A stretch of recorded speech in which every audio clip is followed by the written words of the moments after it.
السلام علیکم۔ آج کی حدیث مسند احمد سے لی ہے اور یہ حضرت علی رضی اللہ تعالیٰ عنہ کی مرویات میں سے ہے۔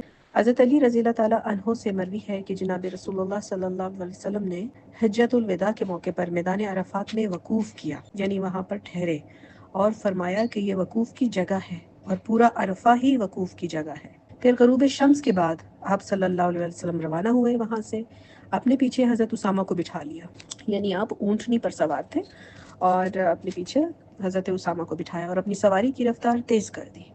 لوگ دائیں بائیں بھاگنے لگے۔ نبی صلی اللہ علیہ وسلم ان کی طرف متوجہ ہو کر فرمانے لگے، لوگوں سکون اور اطمینان اختیار کرو۔ پھر آپ مزدلفہ پہنچے تو مغرب اور عشاء کی نمازیں اکٹھی پڑھی اور رات بھر وہیں رہے۔ پھر صبح ہوئی تو آپ صلی اللہ علیہ وسلم جبل قزح پر تشریف لائے، وہاں وقوف کیا اور فرمایا کہ یہ وقوف کی جگہ ہے اور پورا مزدلفہ ہی وقوف کی جگہ ہے۔ پھر آپ صلی اللہ علیہ وسلم چلتے ہوئے وادی محصر پہنچے، وہاں ایک لمحے کے لیے رکے، پھر اپنی اونٹنی کو سرپٹ دوڑایا یہاں تک کہ اس وادی سے نکل گئے، کیونکہ یہ عذاب کی جگہ تھی۔ پھر سواری رو کر اپنے پیچھے حضرت فضل رضی اللہ تعالیٰ عنہ کو بٹھا لیا اور چلتے چلتے مینا پہنچے۔ مینا پہنچ کر جمرہ عقبہ آئے اور اسے کنکریاں ماری، پھر قربان گاہ تشریف لائے اور فرمایا کہ یہ قربان گاہ ہے اور مینا پورا ہی قربان گاہ ہے۔ اتنی دیر میں بنو خثعم کی ایک نوجوان عورت کوئی مسئلہ پوچھنے کے لیے نبی صلی اللہ علیہ وسلم کے پاس آئی اور کہنے لگی کہ میرے والد بہت بوڑھے ہیں، وہ تقریباً ختم ہو چکے ہیں،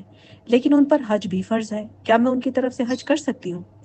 نبی صلی اللہ علیہ وسلم نے فرمایا، ہاں تم اپنے والد کی طرف سے حج کر سکتی ہو۔ تو ایسے حج کو حج بدل بھی کہا جاتا ہے۔ یہ کہتے ہوئے نبی صلی اللہ علیہ وسلم نے حضرت فضل رضی اللہ تعالیٰ عنہ کی گردن موڑ دی، کیونکہ وہ اس عورت کو دیکھنے لگ گئے تھے۔ تو حضرت عباس رضی اللہ تعالیٰ عنہ نے یہ دیکھ کر پوچھا، یا رسول اللہ، آپ نے اس کی گردن کس حکمت کی بنا پر موڑی؟ نبی صلی اللہ علیہ وسلم نے فرمایا، میں نے دیکھا کہ دونوں نوجوان ہیں، مجھے ان کے بارے میں شیطان سے امن نہ ہوا، اس لیے دونوں کا رخ پھیر دیا۔ بہرحال تھوڑی دیر کے بعد ایک اور آدمی آیا اور کہنے لگا کہ یا رسول اللہ، میں نے قربانی کرنے سے پہلے بال کٹوا لیے، اب کیا کروں؟ آپ نے فرمایا، قربانی کر لو، کوئی حرج نہیں۔ پھر ایک اور شخص نے آ کر عرض کیا، یا رسول اللہ، میں نے حلق سے پہلے طواف زیارت کر لیا۔ فرمایا، کوئی بات نہیں، اب حلق یا قصر کر لو۔ اس کے بعد نبی صلی اللہ علیہ وسلم طواف زیارت کے لیے حرم شریف پہنچے، طواف کیا، زمزم پیا اور فرمایا، بنو عبد المطلب، حاجیوں کو پانی پلانے کی ذمہ داری پوری کرتے رہو، اگر لوگ تم پر غالب نہ آ جاتے تو میں بھی اس میں سے ڈول کھینچ کھینچ کر نکالتا۔ اب اس حدیث کی اگر تخریج کے بارے میں بات کی جائے تو یہی حدیث ہمیں احادیث کی کتب میں ان کا حوالہ ملتا ہے، جیسے کہ صحیح مسلم میں باب حجت النبی صلی اللہ علیہ وسلم میں آپ کو 1218 سے 1220 تک کی یہ حدیث ملے گی۔ پھر سنن نسائی میں آپ کو کتاب مناسک الحج میں یہ حدیث ملے گی 3002 سے 3004 تک۔ سنن ترمذی میں آپ کو یہ حدیث ملے گی 902 سے 904 تک، باب ما جاء فی حجت النبی صلی اللہ علیہ وسلم میں۔ پھر سنن کبری للبہقی میں آپ کو جلد نمبر 5 میں صفحہ 120 سے 125 تک آپ کو یہ حدیث مل جائے گی۔ پھر اس کے اگر موضوعات کی وضاحت کے اوپر ہم بات کرتے ہیں تو یہ حدیث مختلف فقہی اور عملی موضوعات کا احاطہ کرتی ہے، کہ جیسے کہ عرفات اور مزدلفہ کی حدود کا تعین ہو گیا اس حدیث کے تھرو، پھر سنت کے مطابق حج کے اعمال کا پتہ چلا، پھر حاجیوں کے مسائل کا حل اور ان میں آسانی پیدا کی گئی نبی صلی اللہ علیہ وسلم کی طرف سے، تاکہ آئندہ بھی آنے والے حاجیوں کے لیے اگر کوئی غلطی ہو جاتی ہے تو اس میں آسانی ہو۔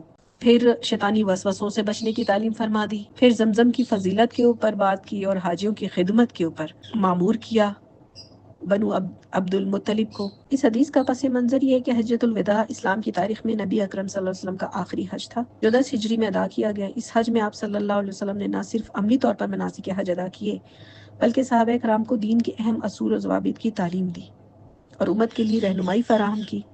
میدان عرفات سے لے کر طواف زیارت تک تمام مراحل میں آپ صلی اللہ علیہ وسلم نے صحابہ کرام کو نہایت حکمت کے ساتھ رہنمائی کی، نرمی سے پیش آئے۔ جو حاجی سوالات کرنے کے لیے آتے تھے ان کے ساتھ سختی نہیں برتی، بلکہ ان کو بہت ہی نرمی کے ساتھ ان کو سہولت دی ان کے جواب دیتے ہوئے۔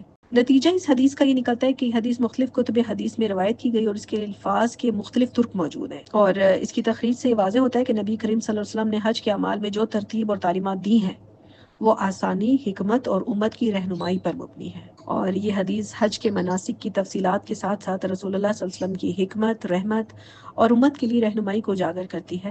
اس میں تمام مسلمانوں کے لیے دین پر عمل کے اصول، شیطان کے شر سے بچاؤ اور حاجیوں کی خدمت جیسے کئی اہم سبق موجود ہیں۔